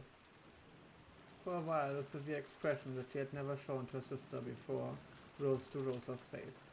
There wasn't even a trace of her restraint as a younger sister. There was just the ruthlessness, the seriousness of a single human arguing about a vast sum of wealth. Ava made light of it, chuckling. やれやれ。物騒な殺人事件が起こったばかりで、その犯人がまだ島の中にいるかもしれないってのに、こんなところで立ち話なんて、私たちもつくづく不用心ね。どうせ使用人たちの茶番でしょ。この島で殺人事件なんてもともと起こってないのよ。あら、やっぱりそう思う？6人の死亡状況ではっきり説明がつくわ。あの6人の密室は外部犯行では絶対に作れない。南條先生は全員死んでるって言ったけど、あれも嘘ね。これは全てお父様が仕組んだ手の込んだお芝居よ。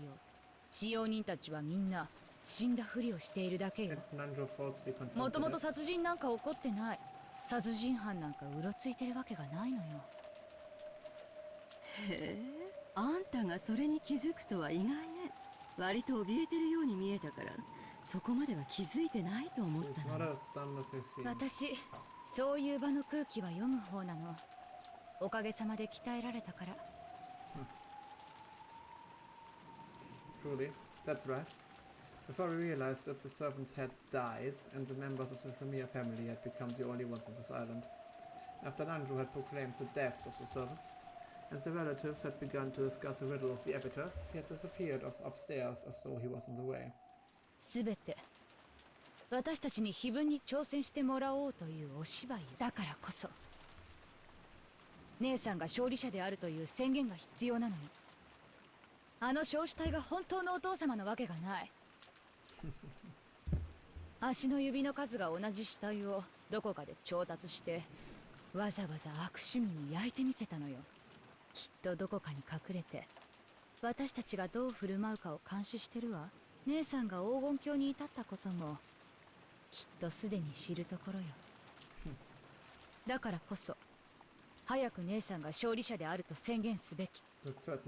きっとお父様がどこからともなく現れて手を叩きながら姉さんこそが跡継ぎだと宣言してくれるわ。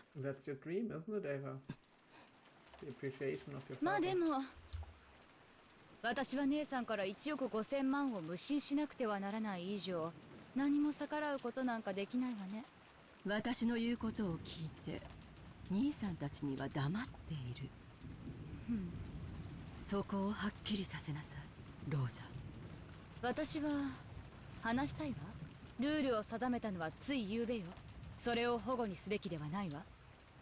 もちろん必ず兄弟の前で発表はするわ。でもその前によく状況を確認したいのよ。10トンの黄金の運び出し、そして公平な分配、それを兄さんに出し抜かれずに行える裏付けが取れるまでしばらく考える時間が欲しい。それまで発表を待ちたいというだけの話よ。決して独り占めしたくて内緒にするわけじゃないわ。No, never. やがてはきっとみんなに発表するのね。もちろんよ。私だって早く兄さんの鼻を明かしてやりたいもの。姉さんの言う考える時間というのはどの程度のものなの？そんなの考えてみなくちゃわからないわ。一晩あればそれは十分？一晩ってそんなの約束できないわよ。次期当主の姉さんに敬意を表して一晩は姉さんに協力するわ。今年の親族会議は台風が通り過ぎて船が迎えに来る明日の朝まで。そうね。海猫の鳴く頃にはお開きになる。Title drop. そこまでは私も黙ってることにする。それ以上の考える時間が必要だというのならその時に改めて相談しましょう。私は姉さんの立場を最大限汲み取って協力するわ。 As much as possible. With just having a special way of being written. Like, if I can't support your position because you will probably betray me, then I will just not support you. It's just as much as possible. あんた食えないわね。びっくりよ。それだけのたくましさがあったなんて。女は子を持つと強くなるって本当ね。マリアを産んで私はそれを強く自覚したわ。わかったわ。とりあえずはあんたの協力に感謝するわ。明日の話は明日すればいいことよ。ええ、そうね。姉さんが黄金を独り占めにするなんて考えない。公平な当主跡継ぎだと信じてるわ。もちろんでしょ。She just had to repeat that part. ちゃんと黄金は兄弟で山分けするわよ。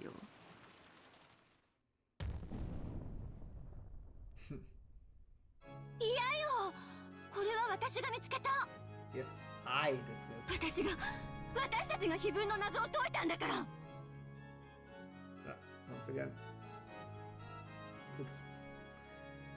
Because we solved the riddle of the epitaph. The child is not happy with it. だからこの黄金は全て私のものだってば。誰にも譲らないわ。私が後宮家の当主なのよ。私が Even the voice becomes more childish. She's like throwing a tantrum inside. The loud voice, the witch inside Ava, claimed exclusive possession of everything. Of course, that didn't even come close to reaching Rosa's ears, and it probably didn't even reach Eva's either. わらわがそれを認めようぞ。そなたこそ魔女の碑文に選ばれし、今こそそれを我が名において認めようぞ。Welcome to the magic world again. あんたはその格好、まさか本当にベアトリーチェ？ Maybe Beatrice was happy that Ava had called her by her own name. She cackled pleasantly.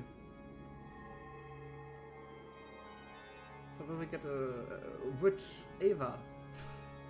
In concert with that laugh, gold butterflies rose up as though a storm of gold dust had broken out in the room.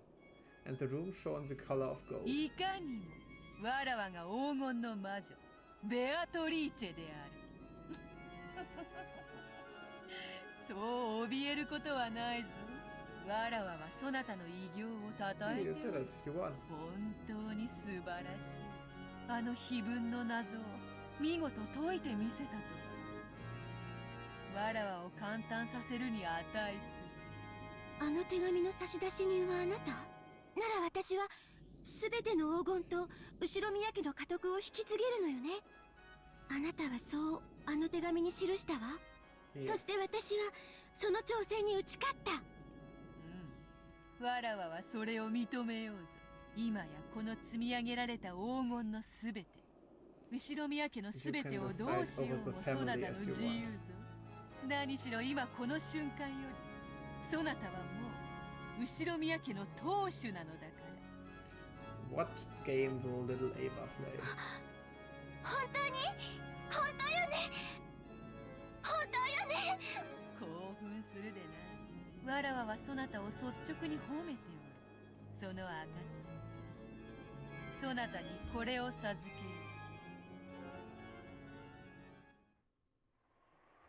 う。Beatrice took a ring off of her own finger and held it out to Ava. She fearfully accepted it and realized that it was a ring. Yeah, こ she れ had まさ it. か。金蔵より返還された後ろ宮家当主の証である黄金の指輪だ。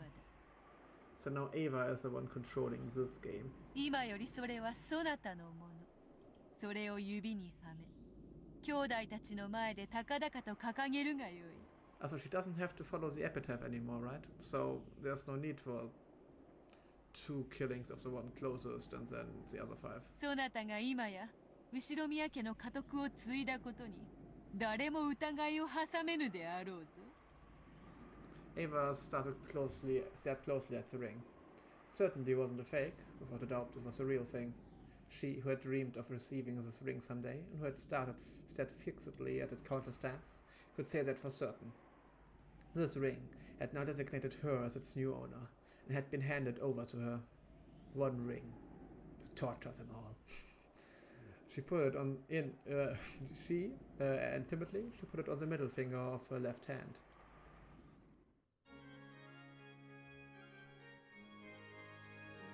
In that instant, she felt a deep emotion welling up inside her that she had never felt before. Her mind grew blank. Both eyes opened wide. That ring was on her own finger. Not in a dream, in reality. その指輪も喜んでおろう。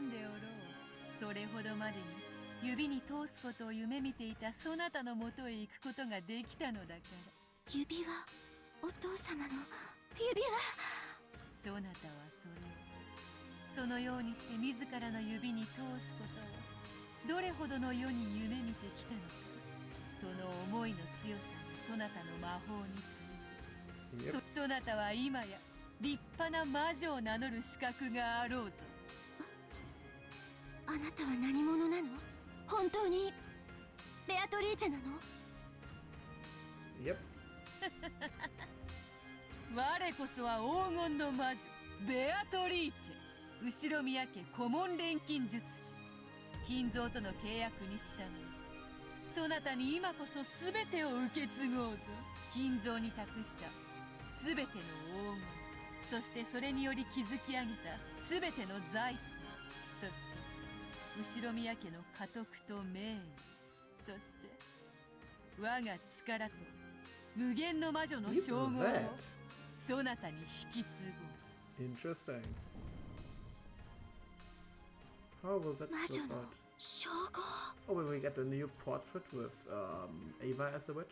わらわのすべての魔力と無限の魔女にして黄金の魔女の称号をそなたに引き継ぎ、先代に従い、称号とともにわらわの名ベアトリーチェをそなたに譲り渡す。 How will this work from here on? 今こそそなたが名乗るがよかろう。 Ava gulped. The chandelier lights, which had seemed dim, now felt too 我が bright. 名においてこれより黄金の魔女の継承を執り行おうぞ。 Yeah, we had a new portrait, right?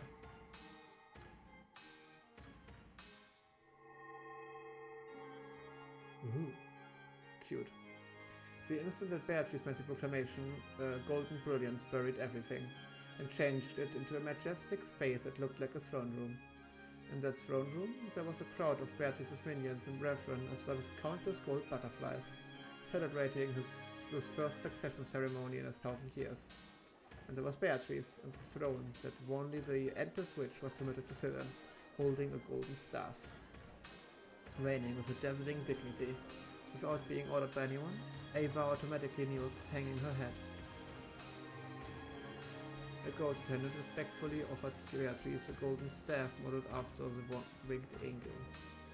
After Beatrice stood up and received the staff, she laid the tip of it on Ava's shoulder and spoke. It was a confirmation 1,000 years in coming. 後ろ宮エヴァ、そなたは魔女の碑文の謎を見事とこの黄金鏡へたどり着いた。その偉業をたたえ、そなたに無限の魔法のすべて、無限と黄金の両魔女の称号を引き継ぐ。 That part I'm still confused about. そなたはこれをベアトリーチェを名乗るがよかろう。Because I'm not sure if this will persist over multiple episodes now, or if this is just this episode. さあ、表を上げよ。そして立ちてこの杖を受け取れ。ありがたき幸せ。 Ava stood up dizzily and took the magic staff from Beatrice's hand. Her hand was trembling slightly. As soon as she grasped that staff, she was wrapped up in the brilliant sparkle of gold, as though gold butterflies were flowing out from inside of her. In that instant, she succeeded the golden witch. Ava felt something in the depths of her soul be reborn. To describe it in a word, it was energy. Energy with a gold color. It felt as though she had been asleep ever since she was born, and had now awoken for the first time in her life. For the first time in her life, she felt her true eyes inside her open.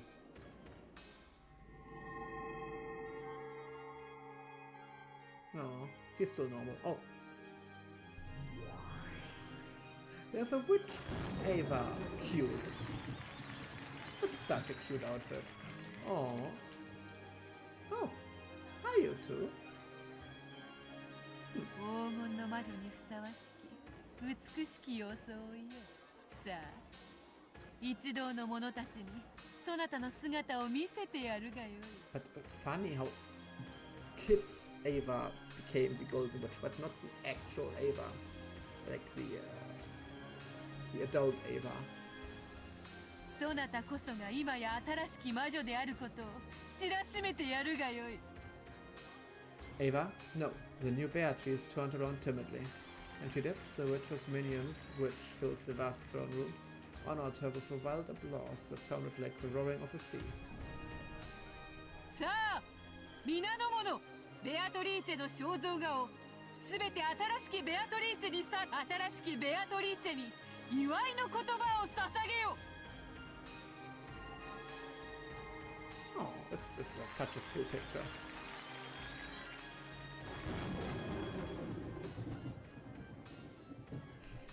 Yes, so not happy. 新しきベアトリーチェよ、黄金の魔女の継承、おめでとう。 Will Butler now meet her as well? あなたが一日も早く誇り高き黄金の魔女として、そして無限の魔女として一人前になることを願っていますよ。 I mean, you can't be worse than our previous Beatrice, right? 頑張ります。やんちゃな先代と違い、あなたには無限の魔女にふさわしい落ち着きを期待していますよ。お師匠様、今は真面目な儀式中なんだから、そういうのはなしで頼むよ。黄金の魔女の継承、おめでとうございます。 So now he's under her control, right? 新しきベアトリーチェ様、私はロノウエと申します。黄金の魔女様にお使いを許されている。これより常におそばに控えております。何か不自由がございましたらいつでもお申し付けください。 Yes. ありがとう。ロノウェは口は悪いが頼れる男だ。 Yeah. 魔女としての新しき日々への戸惑いはその男に相談すれば晴れるであろうぞ。そして先代ベアトリーチェ様、 How does she feel about it? Like she seems really fine with it. ようやくこうしてお会いできたのに、これ以上のお使いを許されず、とても残念です。 Yeah. この1000年間、とても楽しく過ごさせていただきました。深く感謝いたします。そなたとの1000年、退屈はなかったぞ。 I still wonder what she did for 1,000 years. 新しき魔女の世話、どうかよろしく頼むぞ。はい、先代ベアトリーチェ様の最後のご命令、このロノウへしかと聞き届けました。感謝しなさいよ。 Hi, Lambert. あんたの魔女継承の推薦人にサインしてあげたんだからね。つまり私がサインしなかったらあんたは魔女になれなかったってわ She had to give け her だから a 少しは感謝なさいよね。こちらは絶対の魔女、ラムダデルタ卿。そなたの無限の魔女継承には元老院の魔女の推薦が必要なのだ。 There's a senate of witches? ラムダデルタ卿はそなたを推薦され後見人となってくだされた。 Oh. どうも。ちょっとベアと、この子感謝が足りないわ。やっぱ推薦やめる。推薦人は子供の使いじゃないでしょう。サインしたならきっちり責任取りなさいよ。ラムダデルタ教は絶対の魔女でもあらぬ。絶対の魔女は運命を強固にする絶対の運命を好まれる。そなたの今日までの努力をとても気に入り、高く評価してくだされたのだ。まあ不遇の少女時代と報われない努力にね、ちょっとだけ同情しただけなんだから。 Yeah, I can see how Lambda would be able to emphasize with all of this, and her entire character in another completely unrelated game, well, just the anime, has at least similarities to Ava's. I would say they're still quite different, but especially in in Go and Sotsu, I think, are the later ones where they like remade everything and everyone dislikes it. And I think that they're okay. They're not too bad, I think, but they're not good. I think there she definitely has a lot of similarities to this character, like the character I'm speaking of. 別にかわいそうだからとか思ったわけじゃないわよ。うぬぼれないでよね。ツンだ。Being a tsundere as always, yes. 私から見ればあなたの継承はまあ奇跡というよりは偶然ね。Ah, god damn it. 私が推薦するには値しない。What would be your recommendation besides Butler? Who would be hers, character-wise? Someone who has to serve the community.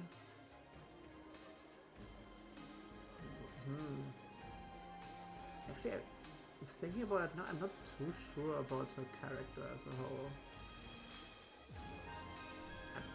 Maybe I need to do a, well, I would say a reread of Umineko, but I think people are actually gonna guess a rewatch is more realistic.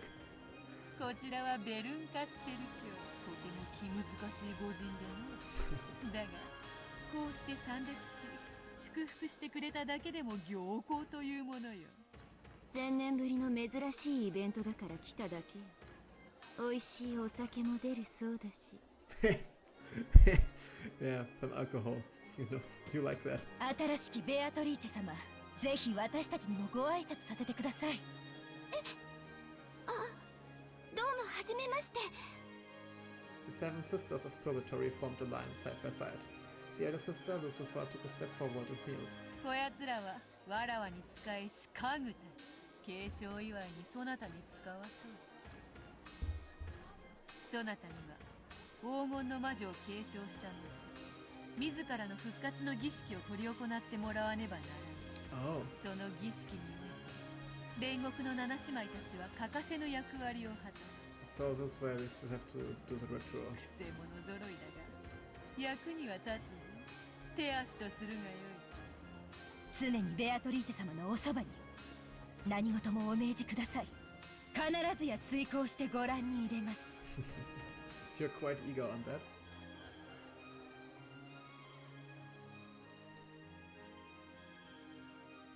Even after that, various nobles and minions visited and offered words of congratulations for the new witch. As she responded to them confusedly, she felt as though she was getting lightheaded due to the lack of oxygen. She couldn't tell if this was something real or unreal, but there was just one thing she could understand: the feeling of achievement at being permitted to call herself the Golden Witch. That alone was truth she could definitely understand.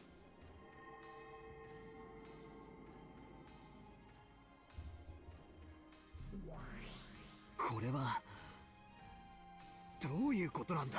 Yeah, please tell us what the implications of this are, Beatrice. もちろん鵜呑みにするつもりはねえが、一体どういう意味なんだ。エヴァおばさんが新しいベアトリーチェに魔女になっちまったっていうのか。そんなバカな。わらわも驚いておる。まさかあの碑文を解く者が現れるとはね。しかしそういうルールだ。わらわはそれにのっとり黄金の魔女の座と我が名を引き継がねばならぬ。驚かれるには値しますまい。お嬢様はもとよりそういうルールを手紙に記されて公示されており Yeah, ま but す。 so early. エヴァ様がそれを最初に成し遂げた、それだけのことでございます。ワルギリア、いるか？はい、おりますとも。この茶番が意味するところは何だ？おかしな魔女たちが次々と現れる描写はあいつのざれ言だとしても、これじゃまるでエヴァおばさんが魔女になっちまったみたいじゃないか。落ち着いて。黄金の魔女という称号が継承され、あるいは以後自称するだけに過ぎません。この継承式はそれをあの子の解釈で演出したものに過ぎないに違いない。 Yeah. 同じ手に何度もかからないで。そうだな。この盛大な式典は全てまやかしだ。だがエヴァおばさんが碑文の謎を解いたことまでは事実。Yes. そしてそれは同時に後宮家の家督を受け継いだことも指す。 Correct. そして10トンの黄金を得たということは、エヴァおばさんが黄金の魔女を自称してもいいという。くそ、相変わらずややこしいことをしやがって。やれやれ、無粋なる人間には式典の総合さを介することもできぬか。まあよい。空気を読めぬのが人間というもの。そなたを哀れには思うが責めはせぬぞ。Interesting.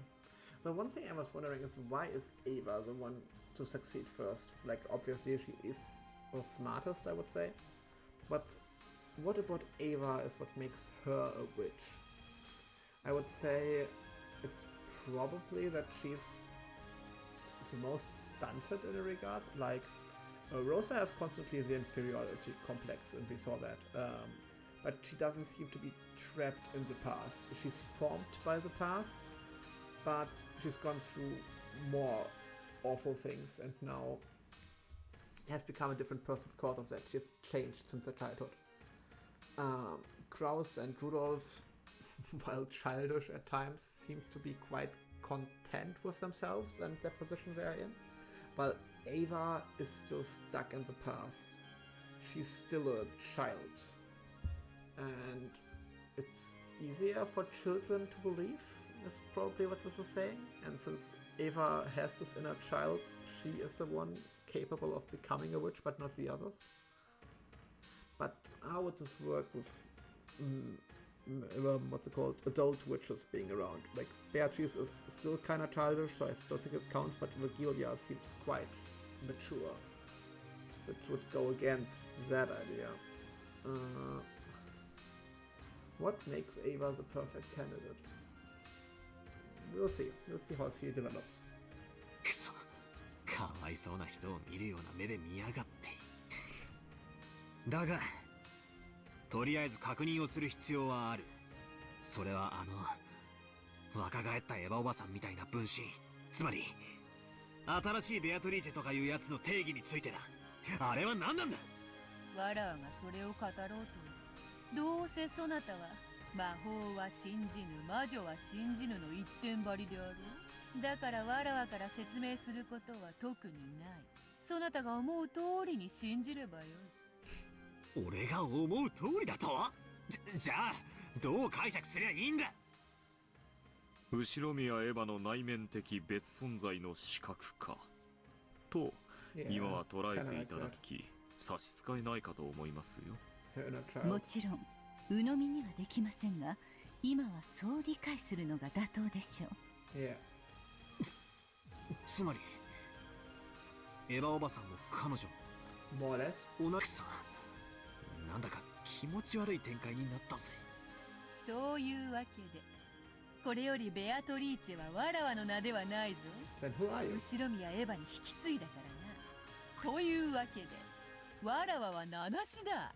バトラー、何かわらわに適当なふさわしき名はないものか。Oh, how cute. She wants you to name her. そなたの推薦を受けるぞ。何か上品で気品あふれて、できればちょっぴりキュートな名前はないものか。お前なんかベアトのまんまで十分だぜ。ベアトとベアトリーチェで十分区別つくだろ。Would be funny if the name immediately changed to Beato. ベアトのままか。違和感はないが、なぜだかつまらぬ。He wanted a pet name.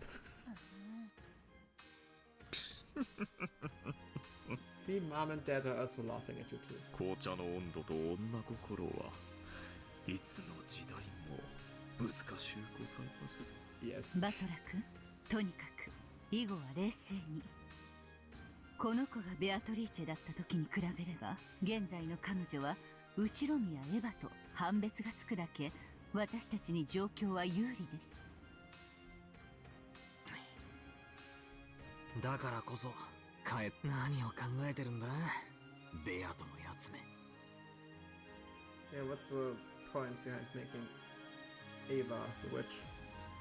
Over there, Auntie Ava, with the figure of her younger days and who now possessed the name Beatrice, had a long line forming of witches wishing to bless her. It was like a witch's coronation. Countless gold butterflies flapped their wings in directing this fantastical golden sparkling space. They were all praising her. As I stared from the distance, I looked at the Beatrice given a new life, who had a slightly embarrassed smile on her face. Her expression, which had been hesitant at first, seemed to be full of happiness which she had finally become aware of. That expression, there wasn't a trace of the madness that had led her to the insane laugh before the gold. It was only the innocence of relishing her joy. Childish.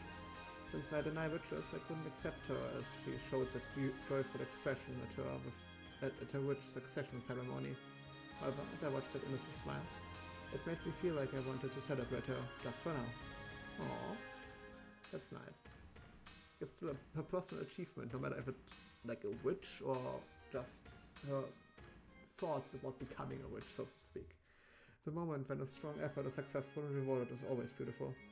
Auntie Ava, who had always yearned to succeed as she had, and had worked hard since she was young without being rewarded, had spectacularly taken hold of the chance given to her by the riddle of the epitaph, and had finally gained that position. How divine is the smile of a person whose childhood dreams have been granted. I definitely won't accept witches. But the butler put his hands together, making a small sound. Clap, clap. It didn't reach her ears, but it did celebrate her. おめでとうよ、エヴァおばさん。Good. You solved the riddle of the epitaph masterfully, and before anyone else, it's your victory without any complaints. I won't accept all that about the Golden Witch and so on, but I will accept you as your new head of the Ushiromiya family, and I will celebrate you honestly. As so lured by Battler's applause, Beato also clapped. It was a slightly odd scene, because Battler and Beato, who opposed each other, were standing next to one another, applauding for the same person. 魔女に拍手してるわけじゃねえぞ。エヴァおばさんのこれまでの努力に拍手してんだぞ。わらわもだぞ。あの碑文を見事に解いたエヴァに対し、率直に祝福の拍手を送っておる。お前と一緒に拍手してるってのが気に入らねえが、ま、今は気にしねえことにするぜ。たまにゃお前と一緒に拍手してもバチは当たらねえか。うん、たまにはオツであるな。しかし拍手って楽しいな。成し遂げたのはわらわではなくエヴァであるというのに、なぜかこっちまで嬉しくなってきおるわ。祝福するってことはその喜びを共感する、共有するって意味だからな。なるほど。ではこのわけもなく嬉しい気持ちはそなたとも共有できているというわけか。互いを屈服させようとする敵同士でありながら、これはキーな体験。 You are having a nice date, you two. まあ今だけは休戦で手を叩こうじゃねえか。Beato laughed impishly, playing around and applauding even louder, as though eagerly trying not to lose to Butler as she clapped. Butler went along with her and clapped even louder. And when he did, as though he had ended some kind of ceremony, everyone present put their hands together in loud applause and highly praised the newly born Beatrice. It was just the thought that Butler's and Beatrice's applause had been the final thing needed for the succession. Just as so. Okay.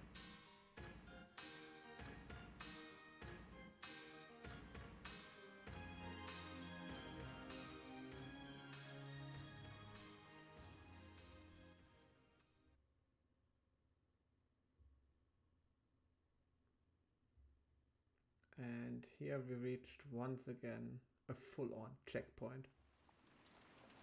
The next chapter, the new witch. Yep, and this cute new witch obviously has to fulfill her ceremony to become a full-fledged witch, right? So she has to kill a few more people. Oh, come on. Yeah, it's not saving once again. So, as I was already planning to end it, it's no problem, but the game will crash in a few seconds, and till it does so, let me record the end this all. This was a very cool and interesting episode. I did not expect all of this to happen. I for sure thought Ava was just delirious when she found the gold, but she actually did, which makes the epitaph kind of easy, especially the whole part from the Twilights. Like, I thought there was more to them than just find the place and go inside. Like, we skipped a bunch of steps that we will see later. Maybe, I guess. But that aside, I'm very curious if we're going to do this. Ava as a witch is a really cool idea. And I wonder if she will carry on to future episodes, or if this is an episode 3 thing. And I'm also really interested in how this will impact our interpretation of what a witch is and what makes a person a witch. Like, what is the reason that Ava is the one capable of being a witch, while the other siblings didn't become one? As I said, there's always the inner child, like the youthful belief, and being stuck on something, but that can't be everything. So I'm extremely curious to see how all the other siblings will react. Rosa's reaction was already great. And like, I love Rosa, she's such a fun character.